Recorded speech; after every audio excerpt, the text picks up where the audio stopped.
ಮಿತ್ರರೇ, ಇಂದು ನಾವು ಒಂದು ಜೋಳದಿಂದ ಅಪ್ಪ ಮಾಡೋಣ. ಅಂದರೆ ಪಡ್ಡು ಅಂತಲೂ ಕರೀತಾರೆ ಇದನ್ನು. ಕರಾವಳಿಗರು ನಾವು ಅಪ್ಪ ಅಂತಲೇ ಕರೆಯುವುದು. ಗಣೇಶ ಚತುರ್ಥಿಯ ದಿನ ಇದನ್ನು ನಾವು ಗೋಧಿಯ ಹುಡಿಯಿಂದ ಬಹಳ ರುಚಿಕರವಾಗಿ ಮಾಡುತ್ತೇವೆ. ಹಾಗಾದರೆ ಈ ಜೋಳದಿಂದ ಹೇಗೆ ಪಡ್ಡು ಮಾಡುವುದು ಹಾಗೂ ಅದಕ್ಕೆ ಏನೆಲ್ಲ ಸಾಮಗ್ರಿಗಳು ಬೇಕು, ಈ ಜೋಳದ ಪಡ್ಡು ಎಂಬುದು ಬಹಳ ಸಾಫ್ಟಾಗಿ ಹಲ್ಲಿಲ್ಲದವರು ಸಮೇತ ತಿನ್ನಲು ಅಷ್ಟು ಸುಲಭವಾದ ರೀತಿಯಲ್ಲಿ ಅಷ್ಟು ಸಾಫ್ಟ್ ಆಗ್ತದೆ. ಇದು ಗ್ಲುಟನ್ ಫ್ರೀ ಸಹ. ಹಾಗಾದರೆ ಯಾರಿಗೆಲ್ಲ ಸ್ವಲ್ಪ ಹೆಲ್ತಿನ ಪ್ರಾಬ್ಲಮ್ ಉಂಟು ಅಂಥವರು, ಅಕ್ಕಿಯ ಸೇವನೆ ಯಾರಿಗೆ ವರ್ಜ್ಯ ಅಂಥವರು ಈ ಜೋಳದ ಪಡ್ಡುವನ್ನು ಮಾಡಿ ತಿನ್ಬಹುದು. ಹಾಗಾದರೆ ಈ ಜೋಳದ ಪಡ್ಡುವನ್ನು ಹೇಗೆ ಮಾಡುವುದು, ಇದಕ್ಕೆ ಏನೆಲ್ಲ ಸಾಮಗ್ರಿಗಳು ಬೇಕು ಎಂದು ನೋಡೋಣಲ್ಲವೇ ಮಿತ್ರರೇ. ಇವತ್ತು ಜೋಳದ ಪಡ್ಡು ಮಾಡೋಣ. ನೋಡಿ, ನಾನೊಂದು 150 ಗ್ರಾಮ್ಸ್ನಷ್ಟು ಜೋಳವನ್ನು ನೀರಿನಲ್ಲಿ ನೆನೆಸಿಟ್ಟಿದ್ದೇನೆ. ಒಂದು 6 ಗಂಟೆಗಳ ಕಾಲ ನೆನೆಸಿಟ್ಟಿದ್ದೇನೆ.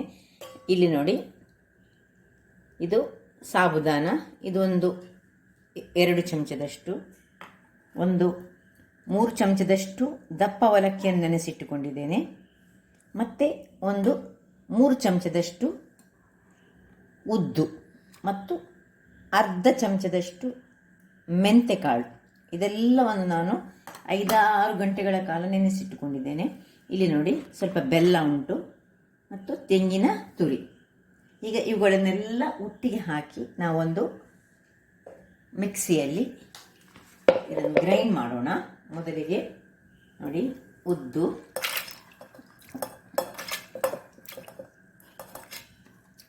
ಮತ್ತು ಜೋಳ ಎಲ್ಲ ನಾವಿತ್ತು ಗ್ಲುಟನ್ ಫ್ರೀ ಪಡ್ಡನ್ನು ಮಾಡ್ತಾ ಇದ್ದೇವೆ. ಬಹಳ ರುಚಿಕರವಾಗಿರ್ತದೆ ಮತ್ತು ಆರೋಗ್ಯಕ್ಕೆ ಬಹಳ ಉತ್ತಮ. ಅದರಿಂದಾಗಿ ಈ ಥರದ ಪಡ್ಡುವನ್ನು, ಇದನ್ನು ಮಸಾಲ ಪಡ್ಡುವಾಗಿ ಸಹ ಮಾಡಿ ತಿನ್ಬೋದು. ಆದರೆ ನಾವು ಈ ಸತಿ ಸಿಂಪಲ್ ಪಡ್ಡು ಮತ್ತು ಚಟ್ನಿ ಮಾಡಿ ತಿನ್ನೋಣ. ಇದನ್ನು ಮಾತ್ರ ಗ್ರೈಂಡ್ ಮಾಡಿ ನಮಗೀಗ ಏನು ಮಾಡಿಕೊಂಡು ಹೇಳಿದರೆ, ಇದನ್ನು ಫರ್ಮೆಂಟೇಷನ್ಗೆ ಇಡ್ಲಿಕೊಂಡು ನೋಡಿ, ಇದು ನಾನು ದಪ್ಪ ಅವಲಕ್ಕಿಯನ್ನು ನೀರಿನಲ್ಲಿ ಒಂದು 2 ಗಂಟೆಗಳ ಕಾಲ ನೆನೆಸಿಟ್ಟುಕೊಂಡಿದ್ದೇನೆ. ಉಳಿದದೆಲ್ಲ 5-6 ಗಂಟೆಗಳ ಕಾಲ ನೆನೆಸಿಟ್ಟಂಥದ್ದು. ಇಲ್ಲಿ ನೋಡಿ, ಇಲ್ಲಿ ಸಾಬುದಾನ, ಇದನ್ನು ಸಹ ಹಾಗೆ ಒಳ್ಳೆ ಚೆನ್ನಾಗಿ ತೊಳೆದು ನೀರಿನಲ್ಲಿ ಹಾಕಿಟ್ಟಿದ್ದೇನೆ. ಇದರ ನೀರಿನಲ್ಲೇ ನಾನೀಗ ಸ್ವಲ್ಪ ಏನು ಮಾಡ್ತಿದ್ದೇನೆ, ಇದನ್ನು ಗ್ರೈಂಡ್ ಮಾಡಿ ತರ್ತೇನೆ. ಈಗ ಇದಕ್ಕೆ ಬೆಲ್ಲ ಮತ್ತು ಇದು ಒಮ್ಮೆ ಸ್ವಲ್ಪ ಒಂದು ಸತಿ ಗ್ರೈಂಡ್ ಆದಮೇಲೆ ಬೆಲ್ಲವನ್ನು ಹಾಕ್ಕೊಳ್ಳಿಕ್ಕೆ ಉಂಟು. ಈಗ ಸ್ವಲ್ಪ ತೆಂಗಿನ ತುರಿಯನ್ನು ಸಹ ಹಾಕ್ಕೊಳ್ತಿದ್ದೇನೆ. ಈಗಲೇ ಬೇಕಿದ್ದರೆ ಬೆಲ್ಲ ಹಾಕ್ಕೊಳ್ಬೋದು. ನಾನು ಮಾತ್ರ ಸ್ವಲ್ಪ ಒಂದು ಸತಿ ಗ್ರೈಂಡ್ ಸ್ವಲ್ಪ ಮಾಡಿ ಮತ್ತೆ ಬೆಲ್ಲವನ್ನು ಹಾಕ್ಕೊಳ್ತೇನೆ. ಉಪ್ಪು ಹಾಕಲಿಕ್ಕೆ ಈಗ ಇಲ್ಲ. ಇಲ್ಲಿ ನೋಡಿ ವೀಕ್ಷಕರೇ, ಒಳ್ಳೆ ಗ್ರೈಂಡ್ ಆಯಿತು. ಅಂದರೆ ತುಂಬ ಫೈನ್ ಬೇಡ, ಇದನ್ನು ಸ್ವಲ್ಪ ಜಾಸ್ತಿ ಕಸಕಸ ಇರಬಾರ್ದು, ಸಾಧಾರಣ ಹದದಲ್ಲಿ, ತುಂಬ ಫೈನ್ ಸಹ ಬೇಡ. ನೋಡಿ ಹೀಗೆ. ಈಗ ಬೆಲ್ಲ ಸಹ ನಾನು ಹಾಕ್ಕೊಂಡೆ. ನೆಕ್ಸ್ಟ್ 1-2 ಗ್ರೈಂಡ್ ಆದ ಕೂಡಲೇ, ಸುತ್ತಾದ ಕೂಡಲೇ ನೋಡಿ, ಎಲ್ಲ ತೆಂಗಿನ ತುರಿ ಸಹ ಉಂಟು ಇದರಲ್ಲಿ. ಉಪ್ಪು ಮಾತ್ರ ನಾವು ನಾಳೆ ಬೆಳಿಗ್ಗೆ ಇದನ್ನೀಗ ಫರ್ಮೆಂಟೇಷನ್ಗೆ ಇಡುவோಣ. ಸ್ವಲ್ಪ ತಿರುಗಿಸಿಕೊಂಡು ಒಳ್ಳೆ ಬೀಟ್ ಮಾಡಿಕೊಳ್ಳೋಣ. ಸ್ವಲ್ಪ ನೀರನ್ನು ಹಾಕೊಳ್ಳೋಣ ಇದಕ್ಕೆ.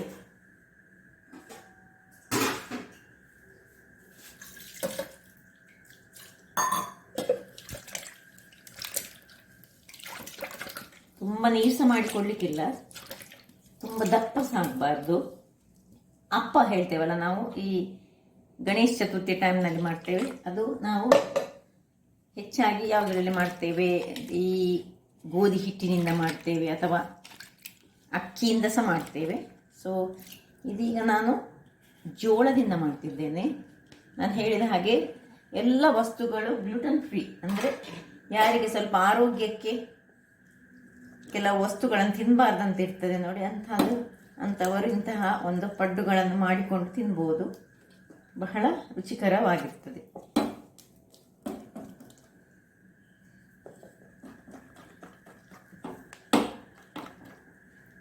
ಸ್ವಲ್ಪ ಹಾಕೊಳ್ಳೋಣ ನೀರನ್ನು.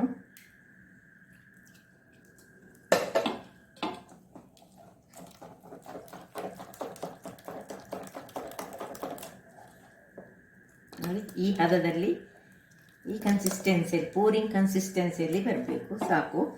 ಈಗ ಇದನ್ನು ಮುಚ್ಚಳವನ್ನು ಮುಚ್ಚಿಕೊಂಡು ನಾವು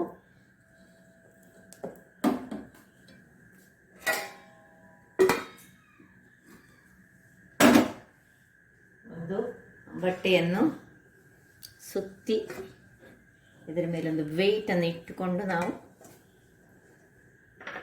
ಯಾವುದಾದ್ರೂ ಒಂದು ವೆಯ್ಟ್ ಯಾವುದಾದ್ರೂ ಇಟ್ಟು ನಾಳೆ ಬೆಳಿಗ್ಗೆ ಇನ್ನು ನಮ್ಮ ಕೆಲಸ. ವೀಕ್ಷಕರೇ, ಇಲ್ಲಿ ನೋಡಿ, ಈಗ ಬೆಳಿಗ್ಗೆ ಆಗಿದೆ, ನೋಡ ಹೇಗೆ ಆಗಿದೆ ನೋಡ ಹಿಟ್ಟು. ನಾವಿವತ್ತು ಜೋವರಿದ್ದು ಮಾಡಿದಂತಹ ಪಡ್ಡು. ಯಾವಾಗಲೂ ನಾವು ಅಕ್ಕಿಯಿಂದ ಮಾಡೋದು. ನೋಡಿ, ಸಾಧಾರಣ ಒಳ್ಳೆ ಬಂದಿದೆ, ಮೇಲೆ ಬಂದಿದೆ. ಈಗ ಪಡ್ಡುವಿನ ರುಚಿ ನೋಡಿ ಹೇಗೆ ಆಗ್ತದೆ ಅಂತೇಳಿ. ಹೆಲ್ದಿಯಾದ ಗ್ಲುಟನ್ ಫ್ರೀ ಆದ ಒಂದು ಪಡ್ಡನ್ನು ಮಾಡ್ತಿದ್ದೇನೆ. ನೀವು ಇದನ್ನು ಬೆಲ್ಲ ಹಾಕದೆ ನೀವೇನು ಮಾಡ್ಬೋದು, ಇದಕ್ಕೆ ವೆಜಿಟೇಬಲ್ಸ್ ಎಲ್ಲ ಹಾಕಿ ಸಹ ಮಾಡ್ಬೋದು. ನೀರುಳ್ಳಿ ಅಥವಾ ಕ್ಯಾರೆಟ್ ಎಲ್ಲ ಮಿಕ್ಸ್ ಮಾಡಿ, ಬೆಲ್ಲ ಹಾಕಬಾರ್ದು ಆಗ ಮಾಡುವಾಗ. ಕಾಯಿ ಮೆಣಸು ಒಂದು ಸ್ವಲ್ಪ ಕಾಯಿ ಮೆಣಸಿನ ಪೇಸ್ಟ್ ಹಾಕಿದರೆ ಒಳ್ಳೆದಾಗ್ತದೆ. ಹಾಗೆ ಮಾಡಿದರೆ ಸಹ ಚೆನ್ನಾಗಿ ಆಗ್ತದೆ ನೋಡಿ.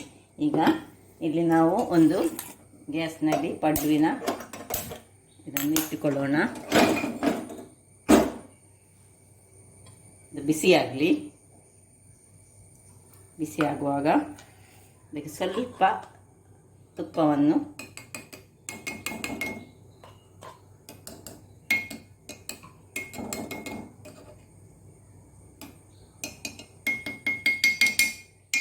ಸ್ವಲ್ಪ ಇದಕ್ಕೆ ತುಪ್ಪ ಇದ್ದರೆ ಒಳ್ಳೆಯದಾಗ್ತದೆ. ಈಗ ಇದನ್ನು ಇಲ್ಲಿ ನೋಡಿ ಚೆನ್ನಾಗಿ ಕರಡಿಸಿಕೊಂಡು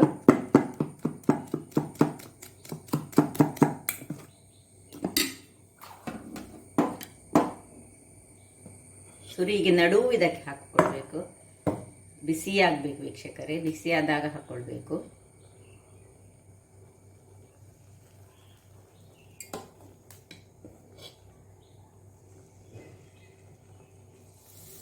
ಫುಲ್ ಹಾಕೊಳ್ಳೋದು ಬೇಡ, ಅದು ಮತ್ತೆ ಉಬ್ಬಿ ಬರ್ತದೆ.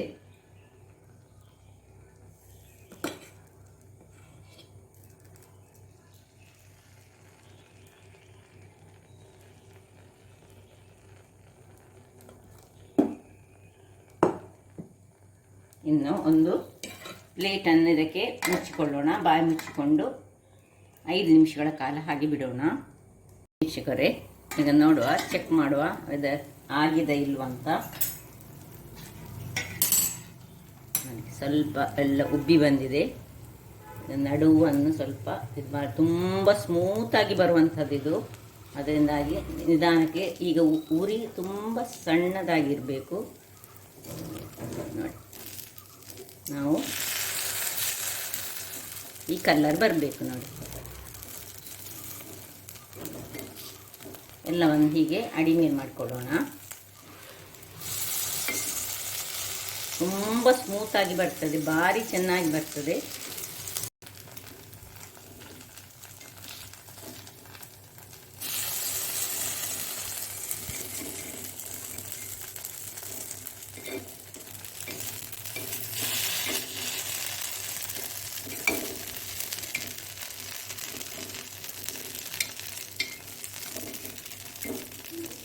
ಅದಕ್ಕೊಂದು ಪಡ್ಡು ಇಳಿಸುವಂತಹ ಒಂದು ಸ್ಪೂನ್ ಇರ್ತದೆ, ಅದನ್ನು ಯೂಸ್ ಮಾಡಿದರೆ ಚೆನ್ನಾಗಿ ಇಳ್ತದೆ. ಕೆಲವರ ಬಳಿ ಇರ್ತದೆ ಅದು. ಸ್ವಲ್ಪ ಇದರದ್ದು ಕಲ್ಲರು ಹೀಗೆ ಬರೋದು, ಜೋವರೆಲ್ಲ ನಾವು ಯೂಸ್ ಮಾಡಿದ್ದು. ಇನ್ನು ಸ್ವಲ್ಪ ಸಣ್ಣ ಉರಿಯಲ್ಲಿ ಇನ್ನು ಸ್ವಲ್ಪ ಹೊತ್ತು ಇಟ್ಕೊಳ್ಳೋಣ. ಆಯ್ತು ವೀಕ್ಷಕರೇ, ನೋಡಿ ಇದು ಈಗ ಬೇಕಿದ್ರೆ ಈಗ ತಿರುಗಿಸಿ ಹಾಕುವಾಗ ಸ್ವಲ್ಪ ತುಪ್ಪವನ್ನು ಹಾಕೊಂಡ್ರೆ ಆಗ್ತದೆ. ನೋಡಿ ಹೇಗೆ ಚೆನ್ನಾಗಿ ಬಂದಿದೆ ನೋಡಿ. ನಡುವಿದ್ದು ಫಸ್ಟಿಗೆ ಕಾಯ್ತದೆ ನೋಡಿ. ನಾವು ಇದನ್ನು ತೆಗೆದುಕೊಳ್ಳೋಣ. ತುಂಬ ಸ್ಮೂತಾಗಿ ಬರ್ತದೆ. ಮತ್ತು ಸಣ್ಣ ಉರಿಯಲ್ಲಿ ನಾವು ಇದನ್ನು ಬೇಯಿಸಿಕೊಳ್ಬೇಕು.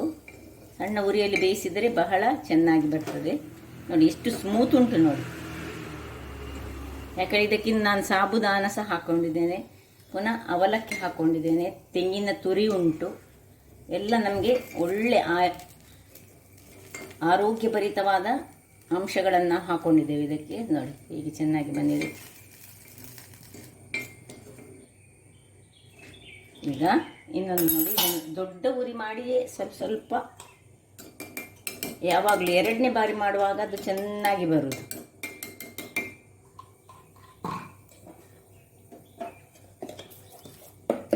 ಇನ್ನೊಂದು ಬಾರಿ ನಾವು ಹಾಕೊಳ್ಳೋಣ.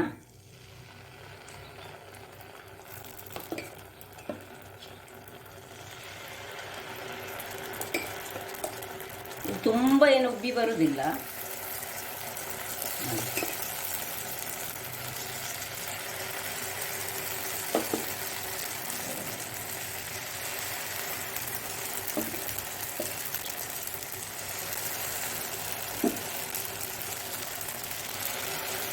ಈಗ ಮುಚ್ಚಳವನ್ನು ಮುಚ್ಚಿ ತುಂಬ ಸ್ವಲ್ಪ, ನಾನಾಗ ಉರಿ ಸ್ವಲ್ಪ ಜಾಸ್ತಿ ಇತ್ತು, ಈಗ ಸ್ವಲ್ಪ ಸಣ್ಣದು ಮಾಡಿಕೊಡೋಣ ಉರಿಯನ್ನು. ವೀಕ್ಷಕರೇ ನೋಡಿ, ಈಗ ಎರಡನೇ ಬಾರಿದ್ದು ಒಳ್ಳೆ ಚೆನ್ನಾಗಿ ಬಂದಿದೆ. ಅದು ಯಾವಾಗಲೂ ಸೂರ್ಯನ ಸತ್ಯ ಆಗುವಾಗ ಹಾಗೆ ನೋಡಿ.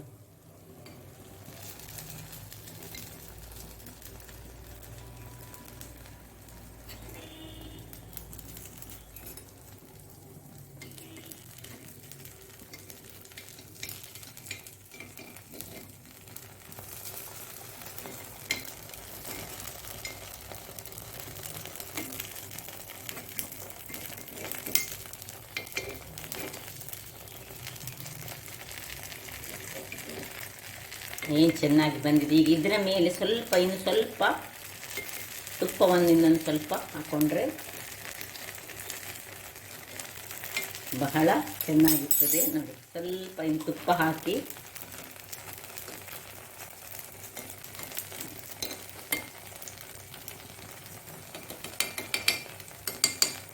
ಇನ್ನೊಂದು ಬಾರಿ ನಾವು ಸ್ವಲ್ಪ ಮುಚ್ಚಿಕೊಳ್ಬೇಕು, ಆಗ ಅದು ಕರೆಕ್ಟ್ ಆಗೋದು. ವೀಕ್ಷಕರೇ ನೋಡಿ, ಎರಡನೇ ಬಾರಿದು ಸಹ ರೆಡಿ ಆಯಿತು ನೋಡಿ. ಹೀಗೆ ಬಂದಿದೆ ನೋಡಿ. ಎಲ್ಲವನ್ನು ತೆಗೆದುಕೊಳ್ಳೋಣ.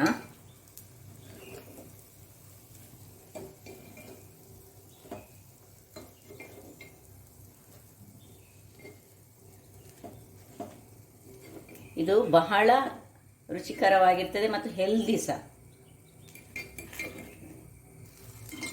ತುಂಬ ಸಾಫ್ಟ್ ಹೇಳಿದರೆ ಅಷ್ಟು ಸಾಫ್ಟಾಗಿ ಬರ್ತದೆ. ಇದು ಹಲ್ಲಿಲ್ಲದ ವರ್ಷ ತಿನ್ಬೋದು, ಆ ರೀತಿಯಲ್ಲಿ ಇದು ಬರ್ತದೆ ವೀಕ್ಷಕರೇ. ನೋಡಿದರಲ್ಲ ನೋಡಿ, ಸ್ವಲ್ಪ ಹೆಚ್ಚು ಕಾಯಿಸಿದರೆ ಈ ಥರದಲ್ಲಿ ಬರ್ತದೆ. ಸ್ವಲ್ಪ ನೋಡಿ ಏನು ಸಾಫ್ಟ್ ನೋಡಿ, ಹೇಗೆ ಉಂಟು ನೋಡಿ. ನೋಡಿ ಹೀಗೆ ಮಾಡುವಾಗ, ಹೀಗೆ ನೋಡಿ ಮುತ್ತುವಾಗ ಒಳ್ಳೆ ಫ್ಲಫಿಯಾಸ್ ಆಗಿದೆ ನೋಡಿ. ಏನು ಚೆನ್ನಾಗಿ ಬಂದಿದೆ ನೋಡಿ. ಹಾಗಾದರೆ ಈ ಗ್ಲುಟನ್ ಫ್ರೀ ಆದ ಜೋಳದಿಂದ ಮಾಡಿದಂತಹ ಈ ಪಡ್ಡು ನಿಮಗೆ ಇಷ್ಟ ಆದರೆ ಬೋಳೂರು ಸುವರ್ಣ ಚಾನಲನ್ನು ಲೈಕ್ ಮಾಡಿ, ಶೇರ್ ಮಾಡಿ ಹಾಗೂ ಸಬ್ಸ್ಕ್ರೈಬ್ ಮಾಡಿ ಹಾಗೂ ನನ್ನ ಇನ್ಸ್ಟಾಗ್ರಾಮ್ ಪೇಜನ್ನು ಫಾಲೋ ಮಾಡಿ. ಧನ್ಯವಾದಗಳು.